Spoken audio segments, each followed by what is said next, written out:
My depression that I later from 2021 especially is the year I lost my brother.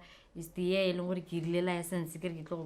brother. Is the year that I lost my twins miscarriage. Is the year I lost my relationship as well. I lost a lot of things, so yeah. I have the right to be depressed because wow, I'm a woman. Bro, the society, there's just so many pressures on people to succeed and live a certain lifestyle. There's Instagram, there is now you're 30, you need to have a job and a car and a house and stuff. So, yeah, there are a lot of pressures, and I feel like a lot of people are under a lot of pressure. I'm under pressure. And I feel like, the mind is where everything starts and ends. And if you take care of this, because the world is constantly changing and there's so many different things coming at you all the time, I feel like if you are okay here, you'll be able to manage change better. That's what I think.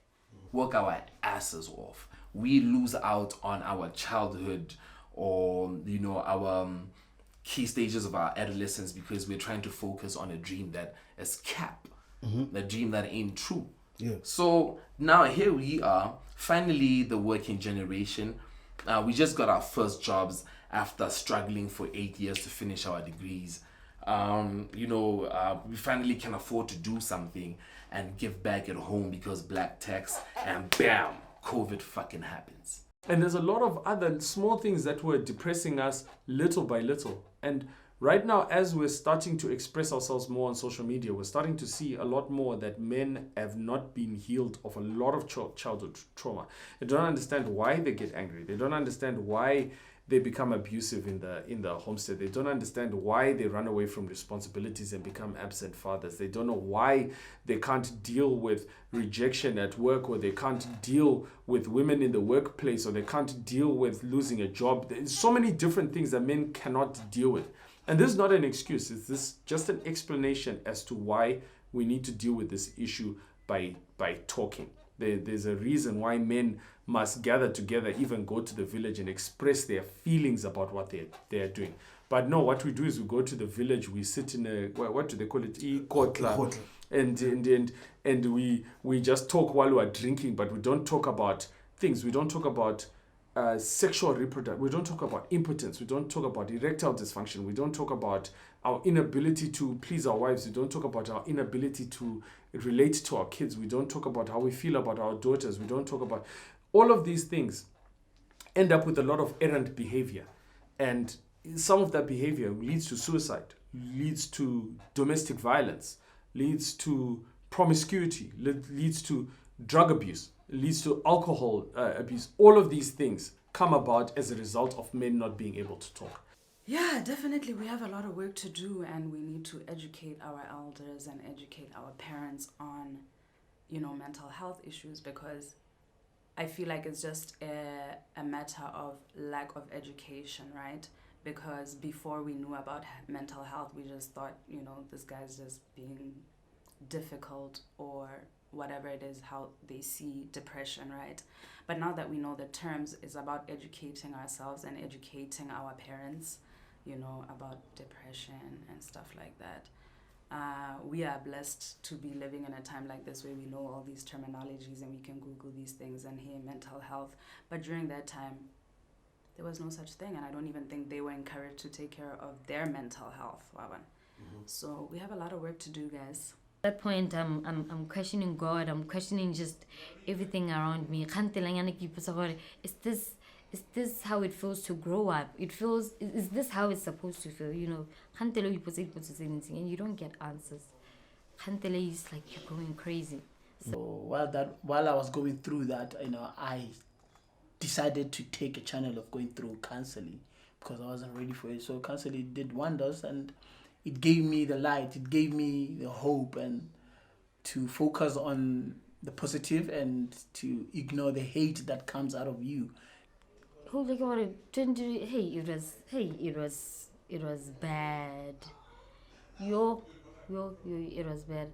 I don't know how to explain that, but Yay, bad is even an understatement. Go ne go le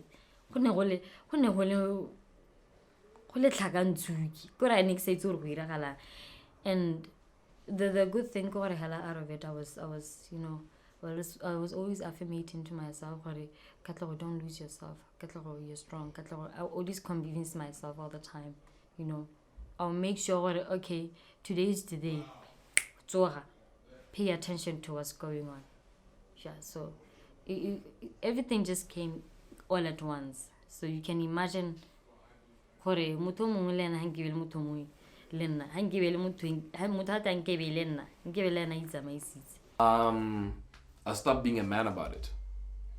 Yeah, I just stopped being a man about it. I started being human about it and going through it, feeling every flipping emotion, being truthful to myself and not allowing society's expectations of a man, let alone just me, So I just stopped being a man about it. I think that's about the time where I even decided I'm non-binary. I'm like, this manhood shit is cap. It's bullshit. And I wish the entire world was non-binary or gender fluid, just so that we can get over what manhood is and what womanhood is, and like understand that together we could be one, or just alone we could be greater. Because now, hey man, the world is at a wild place because manhood versus womanhood, or manhood in a singular form, or womanhood in a singular form. Yeah. And that's where the primary focus of a lot of bullshit really is. Yeah. So when I was going through that, man, I was just like, fuck this manhood shit. I'm going to feel what I feel. I felt disappointed in my team that I was with around that time. During the course of me having been fired, I was still doing events, and just some shit transpired. A lot of shit happened. And I tried to man it out by keeping my chin up and soldiering on. But that also allowed them to keep on stepping on my toes and disrespecting me, and so I quit that shit of being a man about it. I'm just like, I feel this way, fuck these people, I'm not working with them no more. I'm gonna do shit myself. Actually, I'm not even putting anybody else anymore. I'm not doing anything at all.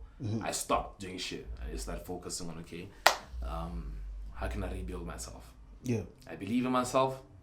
I'm true to my cause. It is what it is. There's no ulterior motives. There's no hidden agendas. This is who I am, and I believe it.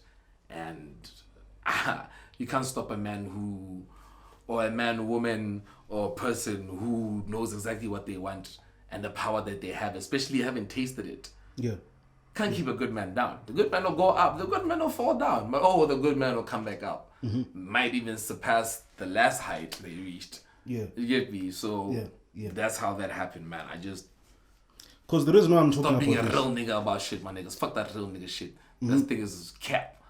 There's no real nigga shit. That's fake. That's fake as hell, bro. Like, if you're going to be real, I think it's very important for us to take care of our mental health. For me, that's number one.